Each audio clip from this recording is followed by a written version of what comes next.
Good afternoon, ladies and gentlemen. My name is Janita Miller, and today I'll be showing you how to do working paper 10.00 engagement acceptance and continuance. And this is specifically in our RAC methodology. So where we are at currently is we are in our first section relating to planning, which is section 10, engagement and team setup.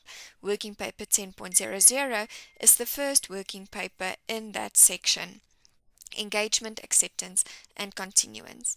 So we need to assess whether we are allowed to accept or continue with this client.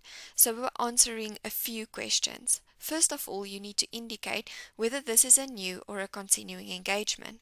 You will see for new engagements, there are some additional work to be performed, and we have taken the liberty to include a hyperlink to the working paper where you need to do that additional work in this file. If it's a continuing engagement, then of course that working paper is no longer applicable, so you will not have to do any work on that. The rest of the questions on 10.00.01 relates to the engagement acceptance and continuance. For example, is this a component or a sole auditor? Were there any changes in the terms of the engagement? Were there any independence issues or conflicts of interest? Have you done an independence assessment? Are there any circumstances that would cast doubt on the integrity of the client's owners? Was the client involved in any litigation? So ultimately assessing whether you as a firm and you as an auditor is allowed to accept and continue with this client.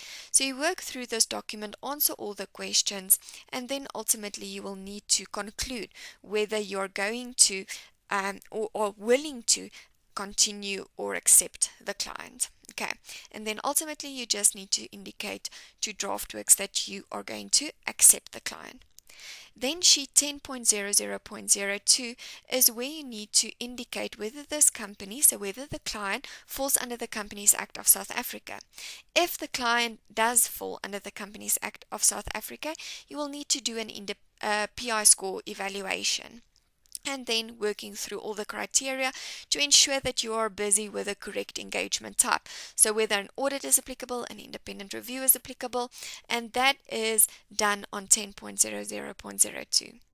10.00.03 is where you assess the client for engagement quality review purposes.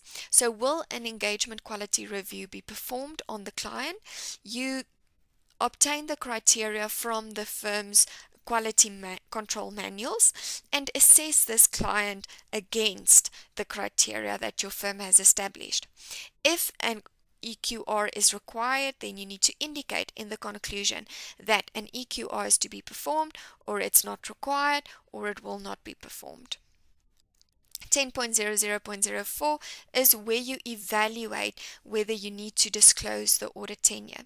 So whether it's applicable or not, and if not, if you would like to voluntarily disclose audit tenure. You will see compared to the previous version of this working paper that the guidance sheets are now moved to the back. The guidance sheets are also better structured than it was in the past. We've taken the liberty to lay it out quite nicely for our users. Firstly, indicating the objective of the working paper, then providing you the link to the training video, which you are listening now, and then, of course, some guidance on how to complete this working paper, giving you step-by-step instructions on how to do it, and also providing you with a little bit of detail around certain terminology that's not as clearly defined in our laws, regulations, and standards. For example, independent versus internally prepared financial statements. What is meant by the term average number of employees? What is meant by the term third-party liabilities? And that is about that. Working paper 10.00 in a nutshell, evaluating the engagement, acceptance, and continuance.